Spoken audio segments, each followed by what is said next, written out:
kids can do difficult things. Yeah. That's been my bottom line this year. You can do difficult things. And I think, I can't speak for every teacher, but a lot. We saw a lot of just all right, class, I'm going to ask you a hard question. What's your favorite color? A lot of scenarios, too, where the slightest resistance or struggle, just... And what an insult to a child to say, yeah, I agree, that's the best you can do. Yeah.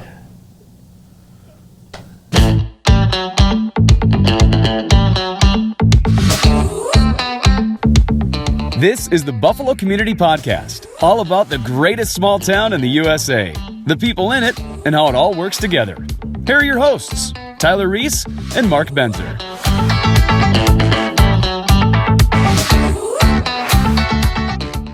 Hey everybody, it is the Buffalo Community Podcast. We are in episode somewhere in the 120 land, and we've got a familiar face with us. And again, Mr. Holtz, Mr. Jon Holtz, thank you for coming in. Absolutely. And it's a very fun time. When our last conversation, we talked about cancer and travel. Yeah.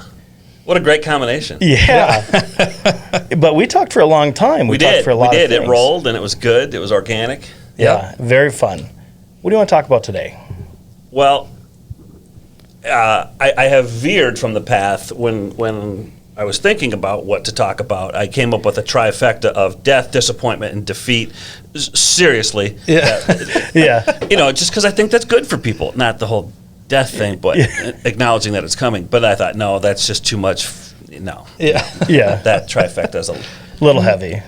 Episode 3. Yeah. Jon Holtz, episode 3, man. Yeah, we'll go there someday. Yeah.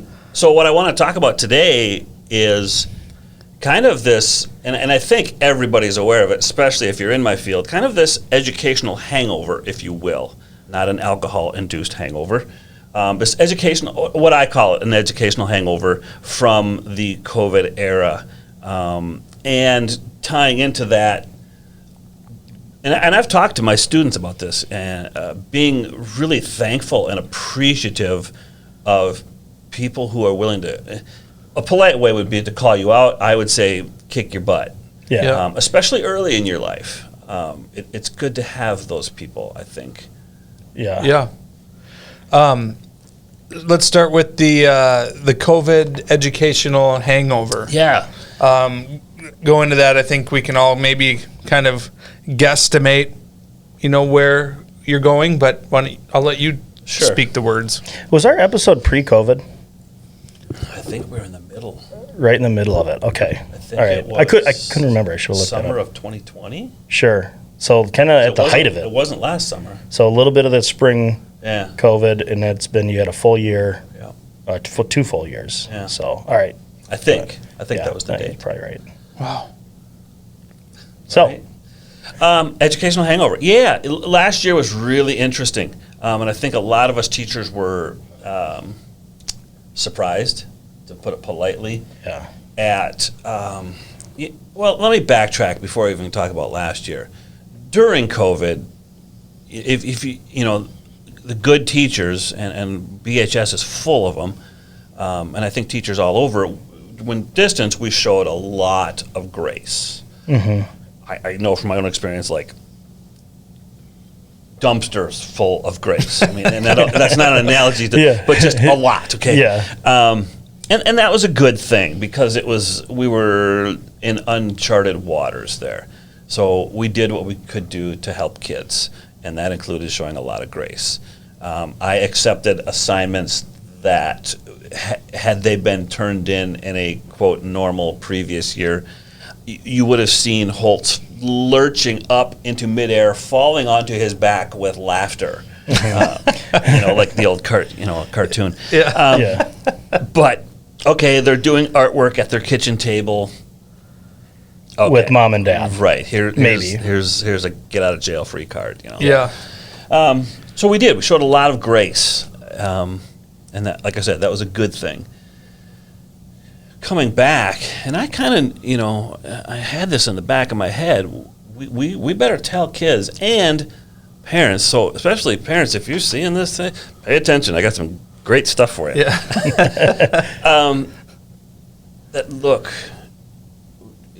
we're back, and not everything's perfect. I get that,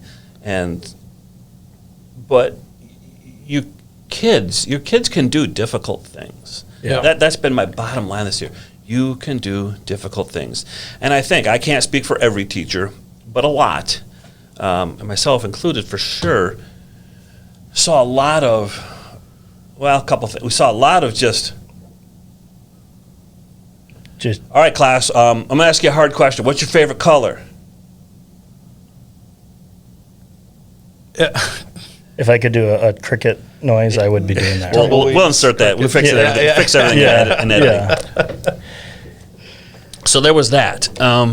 Or not best case scenario, but a lot of scenarios too where the slightest resistance or struggle, just and what an insult to a child to say, yeah, I agree, that's the best you can do. Yeah. I have so many things to say right now. Yeah. I know exactly what you're talking about, and it was, it was Mr. Robinson in English, I believe it was. Yep. And I thought I wrote a really nice paper. But I had a good friend, I'm not going to call him out, but he's kind of a doofus. He wrote a pretty sucky paper, but he got a better grade than me. But he was grading me based on what he think I could do better. I was so pissed off. I was like, oh, are you kidding me? And I've told him this a few times before. Sure. Only once it really needed, but a few times. But I see what you mean there. And with kids being resilient, and it was a good paper for my friend. Yep. He got a better grade than me. And I had another one. Wad gave me same thing. I'm just like, are you kidding me? Frickin' A, Yeah. But the same thing but I remember that, and it's like, oh, maybe I could be doing better. But it's something that's I've remembered now for almost 20 years of that awesome. experience. Right. Well, what's the saying? It's I'm going to treat you fair, but it's not always equal. Right? Like, it's going to be fair. Yeah. When it comes to sports or, whatever, a grade. Mm-hmm. If everything's equal, you get a better grade than he does, and, Yeah. But if it's fair, you might end up with the worst grade, but a teacher sees in you there's more there. Yeah. It's just being honest. The other repeat guys with Joe Motlow, his brother Sam, years after he graduated, we're connected on Facebook, and he out of the blue messages me, and he goes, I still want to thank you for calling me out on my BS. And I'm like, what are you talking about? And because I didn't even remember. Yeah. He's like, he had thrown something on the wheel, and it was an interesting shape. Like a snake. And he goes, I tried to do that. I said, cool, make me 10 more like that. Yeah. Because it was just an accident. I knew it, and he knew it. Yeah. And he's like, and he's like, you're the only teacher that ever called me out on my crap. Because he was, Mr. Yeah, he's pretty charismatic. Yeah. Schmoozer. So it's just what an insult to teachers. We went into this because we like kids, and what an insult to say, okay, yeah, that's an A. Right. No, I not only think, I know you can do better than that. Yeah. And again, we were talking about this little machine here. We see so much more too of get the assignment done, and it might even be okay. It's not terrible, but I get it done as fast as I can, so I can get back to Snapchat. Yeah. Because Snapchat's infinitely more interesting than I am. I get that. Yeah. I'm the dinosaur in the room. I'm fully aware of that. Mr. Holtz knows what Snapchat is? Yeah. That's not the cool one anymore. Yeah. That was last year.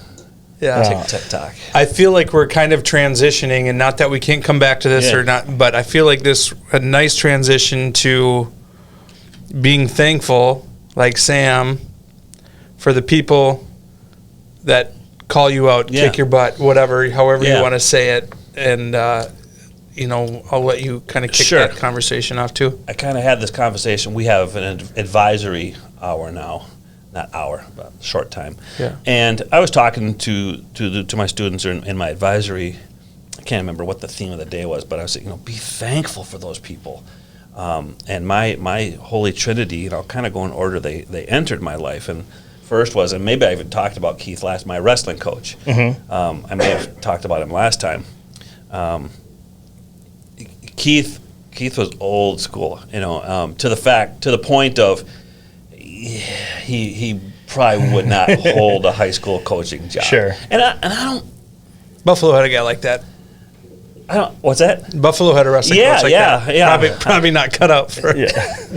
For Anyway. 2022. Yeah. and I don't think that's good. He did no harm. In fact, Keith was well over 300 pounds. I was the 98 pounder, weighing 92, and he had no problem. Okay, we're gonna wrestle, Holtz, and I'm gonna wrestle for real. This guy had wrestled around the world, Greco-Roman tournament. Yeah. I mean, he no mercy. He didn't mince his words. He literally kicked your butt. Yeah. But we all knew he loved us dearly. Yeah. He would go to the ends of the earth. When seniors graduated, he gave us all a quarter back when there were payphones. And he's like, if you guys ever need me, here's a quarter. You can call. And we did actually once. A friend of mine, we were graduated a couple years out. We had another friend we were a little concerned about. And we called Keith, and he was there. And That's awesome. We had a little sit down, little come to Jesus meeting Yeah. with that other friend. So yeah, Keith was, like I said, he was, and every kid on every team knew Keith. And we'd go to tournaments or what, and we would start playing in between, and we'd gamble for. Probably shouldn't have done that. That's fine. Sorry, Ma. Yeah. For real, and if Keith won. Yeah. He wasn't. Oh, you're a high school kid. No. Yeah. And I remember this kid from Como didn't have the money. Keith took his watch. He's like, well, that's worth $10. Give me that. And he did. Maybe shouldn't have. Well, what a good kid. I mean, you got to pay your debts. Yeah. But anyway, So even just a few years ago, a bunch of my teammates and I, we were we never went through with it, but we're like, Keith Nelson, the most ungoogleable name out there. Yeah. We just don't know where he ended up. We were going to pool our money and hire a detective. The last time we knew, we knew he went to Japan to teach, and that was in the 80s. So Sure. and I don't even know how old Keith would be now. That's a lot. But I don't think he even has a clue the impact he had. At least I know my era of all those guys. We just have such a deep admiration and debt to him. And I don't know if that makes him even more of a legend that he just disappeared, or if it's heartbreaking that you were never able to. It's not heartbreaking.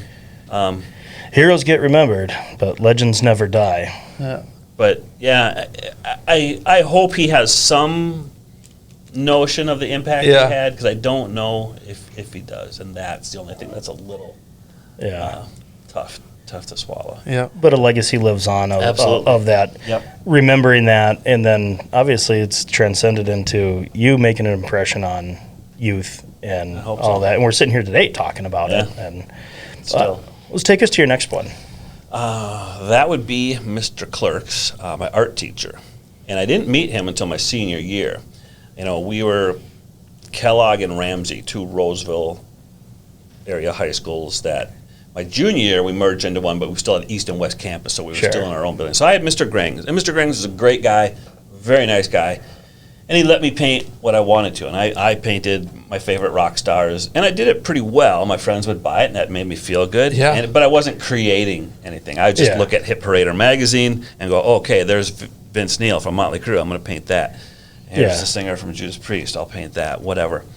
And so senior year, I get kicked over to this new building, new art teacher, and I thought, this guy is up. Why does he hate me so much? He hates everything I'm doing.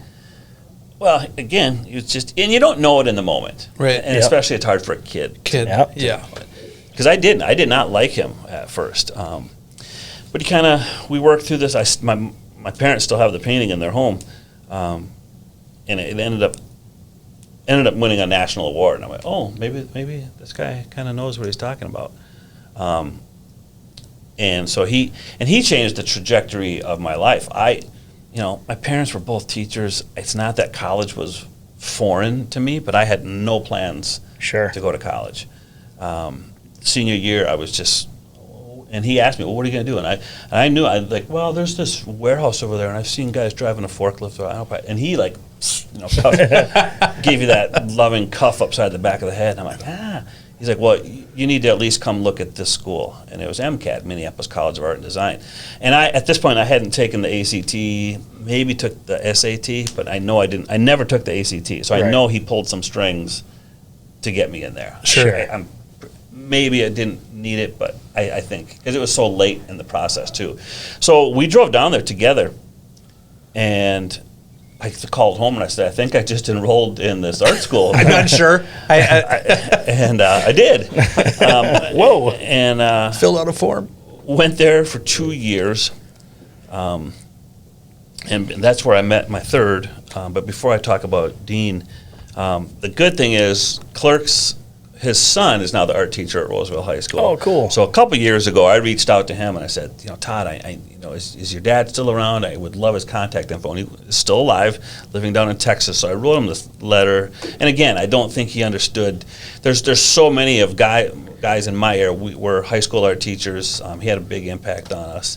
And then I got a letter back from him, and the thing I thought I was doing for him ended up filling my well. Yeah. Even more. I was just like, of course I remember you, like, oh my God, Yeah. And it was just, I still have that letter that he sent back. So that was cool. But at MCAD, I met my third of the guys who, that was Dean Wilson. And he was a furniture design instructor. And it made very, this was high end. Furniture that's good to look at but not comfortable. Yeah, no, it was both. Nice. No, it was very usable, but it was one of a kind. It was like, wow, that's amazing. And it was out of my wheelhouse, but I don't know if it was a required class, but I never enjoyed working so hard until that class. Yep. And I realized, when you're young, you can survive on a Mountain Dew and a piece of beef jerky for 24 hours. Cool, I can work all night. Yeah. I had never pulled true we worked hard for Dean. Yep. He was one of those teachers you just wanted to. It's like, I've seen what he can do. I can't turn in slop. Right. Yeah. And I remember working on this. We had to make a site-specific piece of furniture, and I made a bench, and it was for a bowling alley. So I go to the Goodwill, and I get all these bowling balls. I cut them in half, going them through a bandsaw, and they didn't cut real even. So then I had to bring them over to a grinder. Ooh. And they made me go outside because it's rubber. It's just dense rubber to get it, make them heavy. So all of this powdered rubber is now going. I wore a mask, but it's going into my eyelashes, eyebrows, eyelids.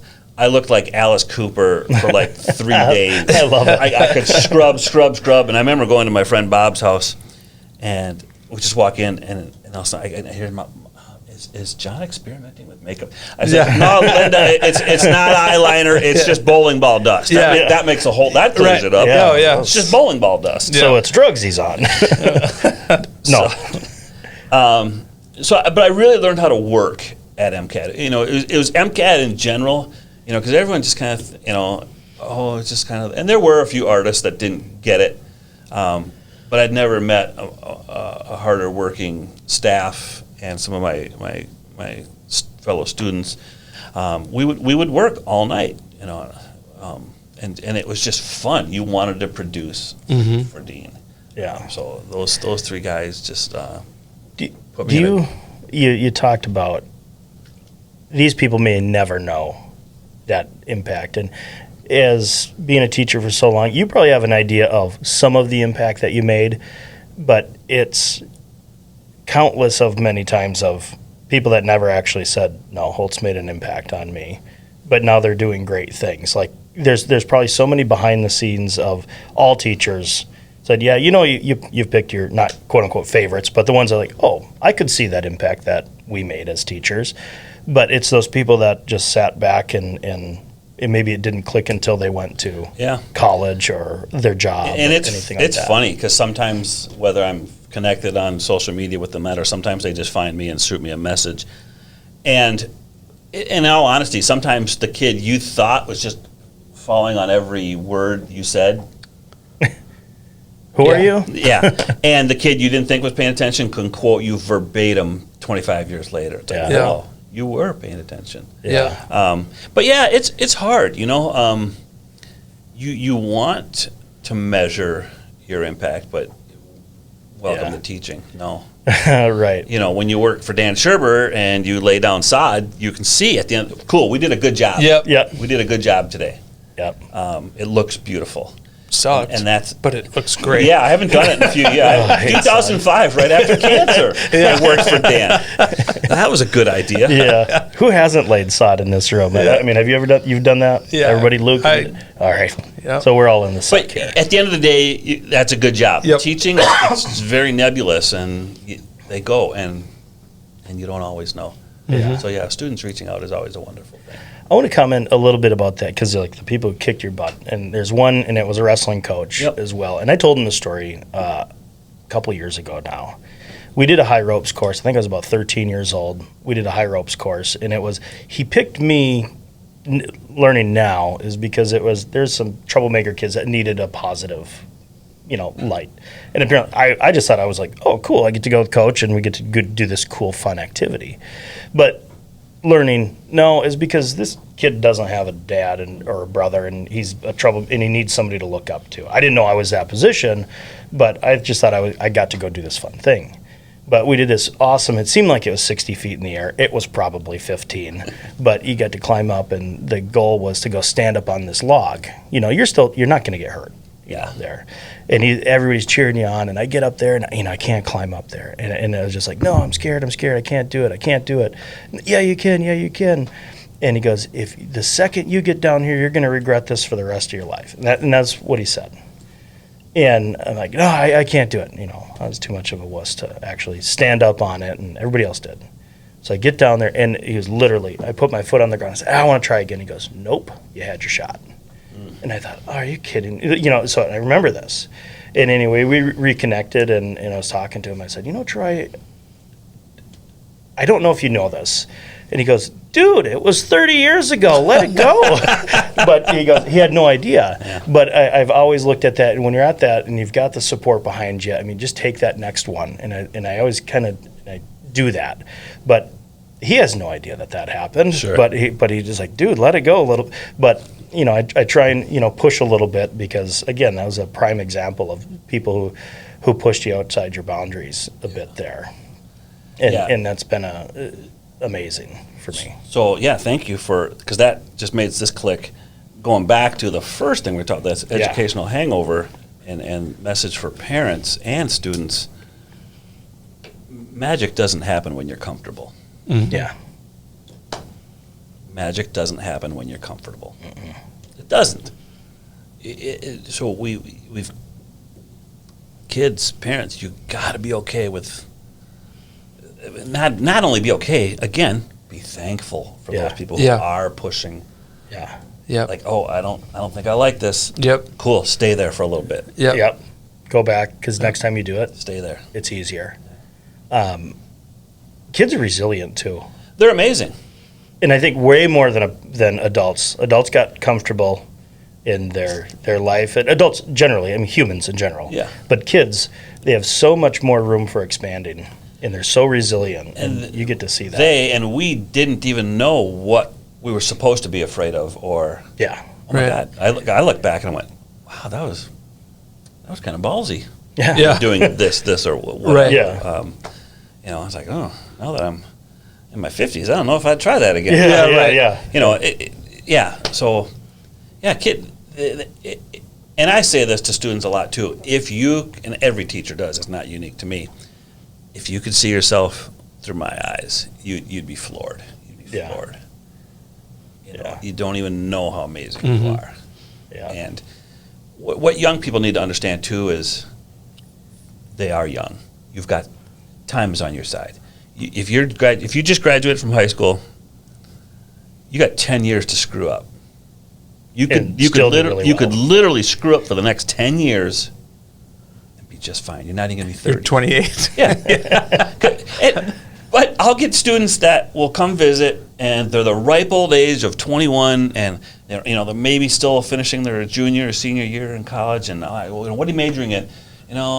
Underwater basket weaving, but I don't really like it. But I'm so old, I got to stick with it. Come again? I got to finish driving off this cliff. I got split ends older than you, man.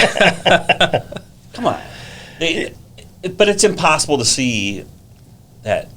I turned 53 this month, and I hopefully I got another 50. Yeah. So I get all the time I've just spent. You're at halftime. I get all that more. And granted, I get they're going to be different. Yeah. I didn't have fake knees at 18. Yeah. I get that, but I'm still a pup. Yeah. Yeah. I was just going to say that is I look back, I'm 41, and I look back at all the different times in my life where I felt old, right? Where it's just like, oh, I'm 21. Oh, I'm 31 and I don't have my degree and I don't really know where I want to do, like, oh. And you just kind of laugh at yourself going like, boy, 31 was a long time ago. To be and I where thought I you was are old. right now. Yeah. Yeah, it's time, if they've got time. How do you think, kind of speaking more about the educational hangover, you had a great cross-section of years past. These 2 years that kids essentially lost from being able to practice normal human behaviors of what we're used to, and that maybe sounds a little more crass than it actually is, but I think you understand what I'm talking about. Where do you think they're going to bounce back, or is there one big thing that they're struggling with that, gosh, wish we could have maybe done something? Do I think they'll bounce back? Absolutely. But they are struggling with just, and I don't know if it's just from being at home or what, but just really, if I try to elicit a response from a class, that's tough. Yeah. That's and I don't know if it's partly this, losing some, maybe it's a combination of things, but that's really lacking. And it's funny, I even talk my advisory kids, I'll talk to them, even when I'm teaching my classroom in driver's ed, like, you guys, learn how to have a discussion. Sure. Learn how to hold a conversation. Yeah. And driver's ed, they're looking at me, well, what does this have to do with driver's ed? Well, because you're going to be sitting in the car for 6 hours with an adult, and I get it. You don't know them, and it's I get that. Yeah. But it can. I had a kid last night. He's like, wow, that went fast. It's like, yeah, it's because you're a good conversationalist. Yeah. We talked about fishing. We talked about his cabin. You're a good, and it went by faster. And when I talk about that, I tell the story. I was probably 10 or 11 years old, and my dad was selling a used Dodge Colt, very tiny little car. And, there's no Craig. It was, want ads, when you open up the paper. And there was a guy coming to look at it. My parents weren't home yet. I was. The guy showed up, and it wasn't in my mind to I got to hold him here. I just started talking to the guy. Sure. Again, gift of gab. I think it was just factory installed in me. We just talked, and I think about a half hour went by. All of a sudden, my parents did come home, sold the car that night. And then my dad came in, and I don't know, I think he handed me like $10 or something. Commission. And I'm like, and $10. Yeah. I used to get a quarter for allowance, man. Yeah. And I was happy with that because I could buy multiple pieces of candy. But so I'm like, well, what? I was dumbfounded. What is this for? He's like, well, you helped sell this. And I'm like, well, no, I didn't. No. He goes, well, yeah, that guy said the only reason he hung around is because you were, semi-interesting to talk to. Thanks, Dad. And I'm like, oh, okay, I don't really know what that all means, but okay, I'm going. I love you, Dad. Shut up. Take it. $10, that's going to give me a lot of Jolly Ranchers. Call me anything for $10. Yeah. But yeah, to be able to, the art of holding a conversation. Yeah. And I get it. When you're 14, 15, you don't want to talk to your 52-year-old driver ed instructor. But as you're there, when you try and peel out a conversation, and it's something when in sales they talk about Ford, your family, occupation, recreation, and dreams. Those are easy things of people generally like to talk about themselves on those things. So, if there are kids, and our demographic isn't usually high school kids on this show, but is talk about, hey, how's the family? You know, and they usually, oh yeah, hey, good, we're going up to the cabin, or hey, your new job, how's your job? Yep. Dreams. That's Yeah. always a really fun one. But and then when you get down to some really, really just boring people, you got to ask, if you could only watch one more movie for the rest of your life, what would it be? But I mean, those are A river runs through it. Oh, I love that movie. Yeah, I love that. Mine was Cliffhanger, but Not your plug for 4th Independence Day. oh, that's a every single year one. And my daughter does a great impression of she goes, oh, release me. You know, I was like, I didn't know you were paying attention that much, but oh, I love that movie. It's hands down the greatest fighter pilot movie ever made. Obviously a joke of Maverick. But anyway, so yeah, that conversation when you're talking with those kids, and do you try and peel that out of them of, yeah, you're here to teach, but you just try and get them to talk, because what's your trick? I always have a not so hidden agenda. Sure. And no, I'm not indoctrinating your students. Holy God, let's let that one go. Mr. Holtz, come to the office, please. I'm so tired. You know what? Listen, if I could indoctrinate your child on anything, it would be to show up on time, work hard, solve problems. Wow, what an agenda. Yeah. But I don't have that power, so I don't know anything. Stop it. I love it. It was on a thread the other day, too, and I said that exact thing, and I'm like, I don't know any teachers that are Right. And maybe it happens somewhere.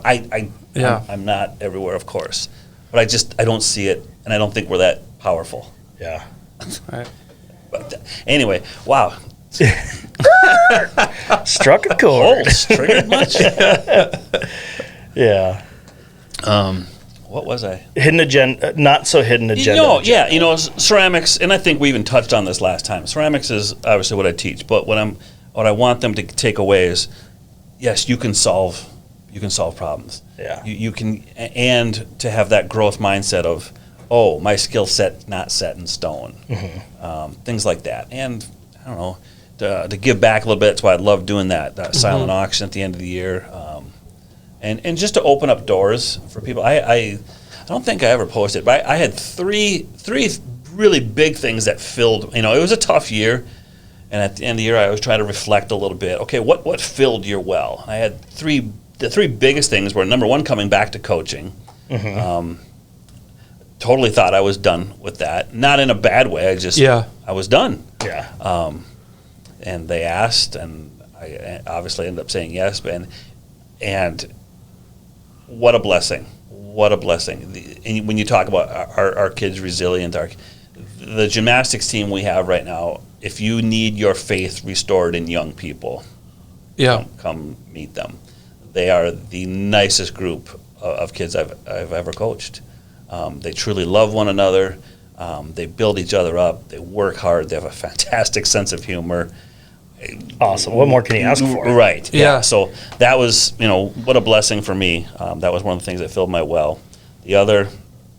One of the others, had a young man in class using a wheelchair and nonverbal, but could communicate. Very sharp kid. Mm-hmm. Great sense of humor. And his para was so good with him. She knew how to read him. He was very aware of what was going on. Anyway, we were on the wheel, and he wasn't thrilled about throwing. And because he was kind of in the class, for an experience. Sure. Yeah. Very limited use of limbs. So, but I kind of, I said, well, do you want to? I had one wheel, all kind of. It was just my classes have grown, so I got to buy more wheels, and this one was just happening by itself. I said, do you want to throw on that wheel? Or maybe even his para, because she was reading that he was maybe going to be a little embarrassed or shy to throw him on. And I said, well, so we go to that one, and we jack it up on some boxes of clay to get it to his wheelchair height, and we threw together. And you guys may have seen it on my feet, I don't know. But that was just, darn near had Yeah. tears in my eyes. You know, he was so happy and we wanted to do it the next day and Yeah. the next day, and we did. And so that was huge well filler for me. And then the third was my ceramics 2 class. I had 2 ceramics 2s this year. And again, you talk about kids that know how to work hard. I always like that class because I'm going to push you hard in that class. And we do that silent auction, and it was the first quote. Well, I think last year we were in person for the auction, but it was just sparsely attended, and it was still a lot of should we come out? And it was lukewarm. And this one was back to we broke a record for how much we raised. The elementary kids got to come over and work, and that whole process. Nick is the guy who runs the charity that we work for, came out, and he's just such a gem of a human being himself, and I'm so appreciative. And he was just like blown away. Like, I mean, yeah, this is the way it's supposed to be. Right. Not like last year. Yeah. So those were my 3 big well fillers for this year for sure. It's always good. It's always good to hear that, and then back to the normalcy of. I kind of refuse to believe that. Well, this is the new normal. I didn't like that term. I don't like it. Yeah. It's like because people crave that connection with humans, and I just don't believe that we're going to do everything digitally all the time, because what a big difference it makes, especially if you're wired differently. Then if someone really likes Excel, spreadsheets, or somebody really likes creating art, those are 2 very different people that probably will not connect well on a Zoom meeting. Yeah. But and the thing with Zoom or Google Meets, they might work to sustain a relationship, but I think that's going to be more difficult to create a true relationship. So there might be an expiration date on that. Yeah. And I know some of my own relatives have jobs that have transitioned that, and it's going great. So some will, but I think a lot are going to have to go back. Yeah. I think my biggest takeaways today, pushing kids again. Yeah. Like, it's okay to ask your kid to do something hard again. And maybe there was a period of time where you took the foot off the gas, or where you felt sorry for them, and I think a good reminder for me, because I'm guilty of it, it's summertime, but it's okay to ask your kids to do something hard and to push them, kick their butt. And they might not thank you for it now, but it might take till they're 52 to come on a podcast and say, you know what, my dad didn't let me drift away, or, So to me, that's huge takeaway for me. One story about that specifically parenting thing, I remember it clear as day. It was, no, I don't want to pick up that. I don't want to pick up my toys. He'd go over and he'd grab our hand, pick it up. That's my dad. And nope, you're picking it up. I'm not, obviously he's helping us with it, but nope, you're doing this. And I remember that. And then the other big one was we weren't supposed to watch MTV as kids. It was, you guys had MTV. right? It was before the video came out. My neighbor did. That's why I went to Dave Putnam's house all the time. But it was you're not supposed to watch it. But whenever mom and dad were gone, obviously you stray and you do that. But he goes Channel 39. It was Channel 39. Switch it to VH1. Switch it to VH1. VH1 was okay. Yeah, VH1 was way okay. Pop-up videos. Yeah, MTV wasn't. That was the devil.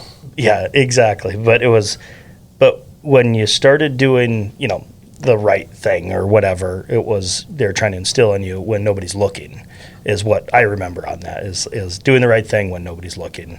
And again, it's teaching these kids, and I've had great opportunities in my life and experiences and examples, so I'm very thankful for that. So I think that's a great theme of talking about today, of being thankful for what those people are doing for you, even though you don't like it. Yeah, and it always reminds me of a great line in the last lecture, Randy Pausch.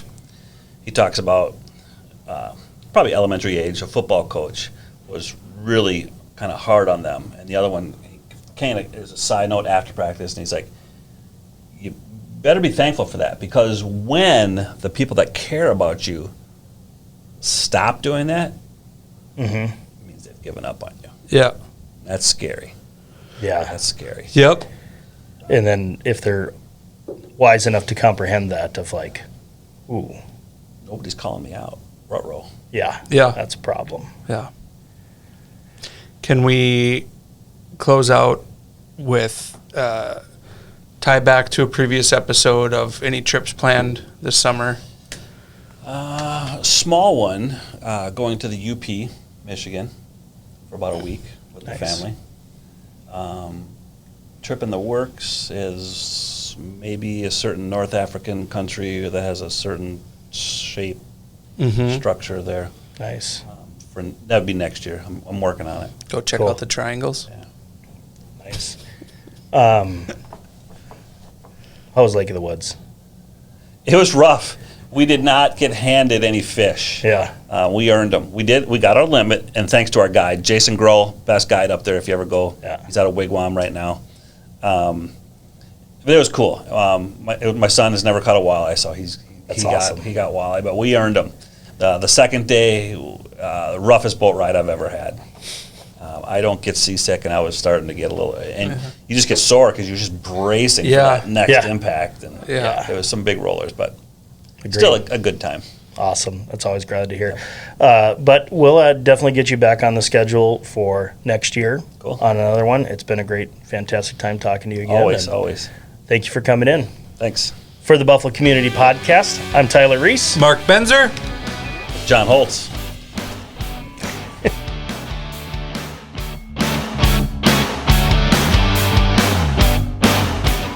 Thanks for listening to the Buffalo Community Podcast, produced by Edlund Media. You can find us on Facebook and YouTube, as well as anywhere you listen to podcasts.